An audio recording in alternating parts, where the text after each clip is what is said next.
नमस्कार, capital TV में आपका स्वागत है और मैं हूं आपके साथ प्रिया बिस्ट।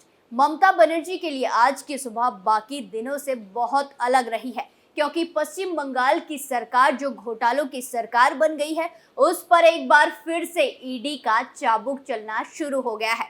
पश्चिम बंगाल में एक बार फिर से ममता बनर्जी की सरकार में हो घोटालों का कच्चा चिट्ठा खोलने के लिए ईडी फिर से एक्टिव मोड में आ गया है, जिससे ममता सरकार की मुश्किलें बढ़ गई है। सुबह सुबह ममता सरकार के मंत्री के घर ईडी ने धावा बोल दिया, जिससे उसकी सांसें बीच में ही अटक गई और ममता बनर्जी की दिल की धड़कनें बढ़ गई है।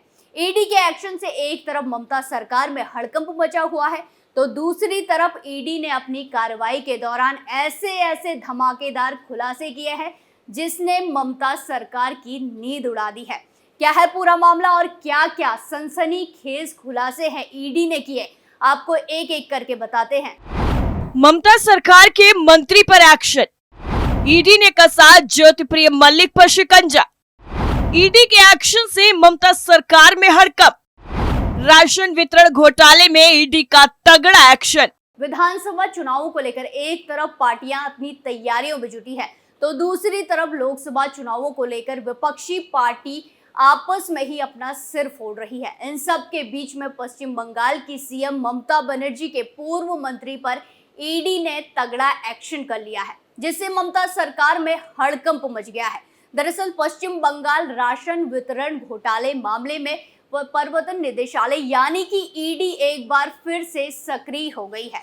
पूर्व खाद्य मंत्री ज्योतिप्रिय मल्लिक के घर पर ईडी ने तड़के ही सुबह 7 बजे छापेमारी शुरू कर दी, जिससे पूरे इलाके में हड़कंप मच गया। मिली जानकारी के मुताबिक सूत्रों का दावा है कि राशन वितरण भ्रष्टाचार मामले में वर्तमान वन मंत्री और खाद्य मंत्री ज्योतिप्रिय मल्लिक का नाम सामने आया है। बताया जा रहा है कि राशन भ्रष्टाचार के आरोप वकीबुर रहमान से भी पूछताछ के बाद अहम जानकारी मिली थी। उस जानकारी के आधार पर ईडी ने नया सर्च ऑपरेशन चलाया। इतना ही नहीं, 100 करोड़ की संपत्ति का भी पता ईडी ने लगाया है, जिसके बारे में आपको आगे खबर में बताएंगे। सुबह सुबह 2 घरों पर छापेमारी, ईडी के अधिकारियों ने 26 अक्टूबर की सुबह सुबह मंत्री ज्योतिप्रिय मल्लिक के बीसी ब्लॉक स्थित 2 घरों पर ताबड़तोड़ तरीके से छापेमारी की। वहीं केंद्र एजेंसी भी सुबह राशन भ्रष्टाचार में मंत्री के सहायक के घर भी गई। राशन भ्रष्टाचार के लिए 8 और स्थानों की तलाशी की जा रही है। बताया जा रहा है कि ईडी अधिकारियों का एक बड़ा समूह सुबह करीब 6 बजे स्लॉट लेक स्थित ज्योतिप्रिय मल्लिक के घर पहुंचा था। मंत्री के फ्लैट में भी तलाशी। मिली जानकारी के मुताबिक सूत्रों ने बताया कि मंत्री के अलावा उनके फ्लैट में भी तलाशी की जा रही है। फ्लैट में पूर्व खाद्य मंत्री और वर्तमान वन मंत्री रहते हैं। ईडी अधिकारियों की एक टीम ने बीसी ब्लॉक 244 और बीसी 245 में 2 फ्लैटों का दौरा किया। वो मंत्री से बात करते हैं। मंत्री के दोनों फ्लैटों के अलावा ईडी ने उनके सहयोगी अमित डे के नागेर बाजार फ्लैट पर भी छापा मारा। ज्योतिप्रिय मल्लिक के पीए का पता नहीं। जो जानकारी सामने आ रही है उसमें बताया गया है कि ज्योतिप्रिय मल्लिक के पीए के 3 फ्लैट हैं। तीनों फ्लैट पर ताला लगा हुआ है। सोशल मीडिया स्टेटस के मुताबिक फिलहाल वो अपने परिवार के साथ शहर से बाहर कहीं बीच पर घूम रहे हैं। ईडी सूत्रों के मुताबिक ज्योतिप्रिय मल्लिक के पीए का कोई पता नहीं है, उनसे फोन पर संपर्क नहीं हो पा रहा है। ईडी अधिकारियों ने ज्योतिप्रिय मल्लिक के पीए के फ्लैट में घुसने के लिए ज्यादा एक्टिव होकर जाना पड़ा, ये बोला। कारोबारी वकीबुर रहमान गिरफ्तार। इतना ही नहीं, इससे पहले भी अभी ईडी ने जबरदस्त कार्रवाई करते हुए एक कारोबारी को अरेस्ट किया था, जिसको लेकर बड़ा खुलासा भी हुआ था। दरअसल ईडी के अधिकारियों ने पश्चिम बंगाल में करोड़ों रुपए के राशन वितरण घोटाले के सिलसिले में हाल ही में गिरफ्तार किए गए कोलकाता के व्यवसायी वकीबुर रहमान की 100 करोड़ रुपए से ज्यादा की संपत्ति का पता लगाया है। एजेंसी के सूत्रों के मुताबिक रहमान उनके परिवार के सदस्यों, रिश्तेदारों और करीबी सहयोगियों के नाम पर पंजीकृत कुल मिलाकर 95 संपत्तियों का ईडी के अधिकारियों ने पता लगाया।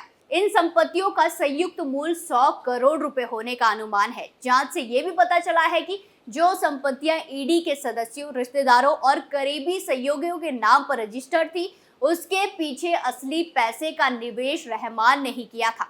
हालांकि सूत्रों ने कहा है कि रहमान ने अभी तक ऐसी संपत्तियों और परिसंपत्तियों के पीछे निवेश किए गए धन के सोर्स के बारे में कोई संतोषजनक जवाब नहीं दिया है। जमीन और कई प्लॉट रहमान के नाम पर रजिस्टर्ड। संपत्तियों में राज्य के अलग अलग हिस्सों में फैल गए कई जमीन में लगभग 51 एकड़ जमीन शामिल है और इनमें से ज्यादातर मुर्शिदाबाद और उत्तर प्रदेश 24 परगना जिले में है। संपत्ति में रहमान के नाम पर रजिस्टर्ड कुल 7000 वर्ग फुट के 9 आवासीय फ्लैट भी शामिल हैं। इसके अलावा केंद्रीय एजेंसी के अधिकारियों ने रहमान के नाम वाले एक होटल, एक high and bar come restaurant और 3 चावल मिलों का भी पता लगाया है। इसके अलावा ईडी ने दुबई में 2 हाई एंड आवासीय फ्लैटों का भी पता लगाया है जो रहमान के नाम पर रजिस्टर्ड है। हवाला का रास्ता अपनाया। ईडी के अधिकारियों को इस बात के पक्के सबूत मिले हैं कि कारोबारी ने इन विदेशी संपत्तियों को खरीदने के लिए हवाला का रास्ता अपनाया था। हालांकि ये वो संपत्तियां हैं जो सामने आई हैं। ईडी के अधिकारियों का मानना है कि और भी ऐसी संपत्तियां हैं जो अभी सामने आना बाकी है। केंद्रीय एजेंसी के अधिकारियों को इस बात के भी सुराग मिले हैं कि रहमान आय को इधर उधर करने के लिए अपनी पत्नी और साले के बैंक खातों का इस्तेमाल कर रहा है। जांच अधिकारियों ने इन खातों के बेहद कम वक्त में ही कई इनवर्ड और आउटवर्ड पैसे का पता लगाया। बकीबुर की पत्नी के खातों से लेन देन। बकीपुर के होटल और बार के अलावा एक अस्पताल बनाने की भी योजना थी। कुल मिलाकर मामले की जांच के दौरान 90 से अधिक संपत्तियां वर्तमान में ईडी की जांच के दायरे में आ गई हैं। ये भ्रष्टाचार के पैसे से बने हैं या नहीं, इनका भ्रष्टाचार से कोई संबंध है या नहीं, इसकी जांच की जा रही है। इससे पहले खबर आई थी कि बकीपुर ने साले और पत्नी के बैंक खाते का इस्तेमाल कर करोड़ों रुपए का लेन देन किया है। साले अभिषेक विश्वास और बकीपुर की पत्नी दोनों ने ईडी की पूछताछ में यही बताया था।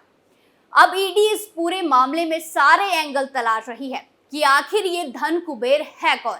क्या वाकई जो पैसा है वो बकीपुर रहमान का ही है या इसके पीछे भी कोई दूसरा कुबेर छिपा हुआ है जो बैक साइड से गेम खेल रहा है। बकीबुर पर आखिर क्या लगा था आरोप। कारोबारी बकीबुर रहमान पर आरोप लगाया गया था कि वो राशन के लिए आवंटित खाद्य सामग्री को निकालकर खुले बाजार में बेच देता है। उनके केखाली फ्लैट में 100 से ज्यादा सरकारी कार्यालय की मुहरे टिकटें मिली। 53.5 घंटे की तलाश के बाद ईडी के अधिकारी उनके फ्लैट से बाहर निकले। बाद में बकीपुर से 11 घंटे तक पूछताछ की गई। आखिर में मंत्री के करीबी माने जाने वाले इस कारोबारी को केंद्रीय एजेंसी ने गिरफ्तार कर लिया। ईडी ने अदालत को बताया कि बकीपुर अक्सर दुबई आता रहता था। ईडी ने उसकी राशन मिल से लेकर रजिस्टर्ड बुक बरामद की है। ईडी का दावा है कि राशन की खाद्य सामग्री को हटाने के लिए कई खाते लिखे गए हैं। ईडी ने कोर्ट को यह भी बताया है कि कितना सामान भेजा गया, किस वितरक या डीलर को कितना राशन सामान मिला, इसका हिसाब किताब उस खाते में है।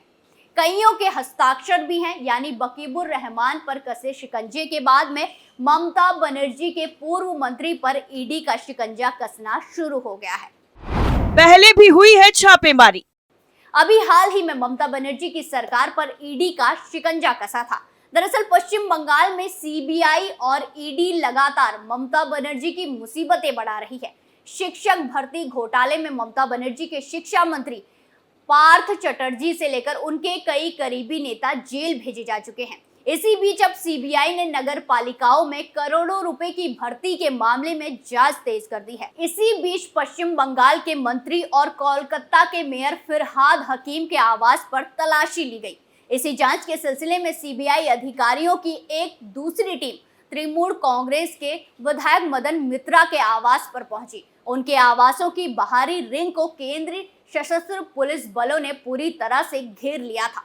दोनों ही नेता ममता बनर्जी के बेहद करीबी माने जाते हैं। मदन मित्रा और फिरहाद हकीम बाहर सेंट्रल रिजर्व फोर्स तैनात कर दी गई थी। किसी को भी घर के अंदर जाने या उससे बाहर आने की अनुमति तक नहीं थी। दक्षिण कोलकाता के चेतला स्थित हकीम के आवास पर केंद्रीय बल के जवानों ने मंत्री के निजी अंगरक्षकों और अधिवक्ताओं को भी आवास में घुसने तक नहीं दिया।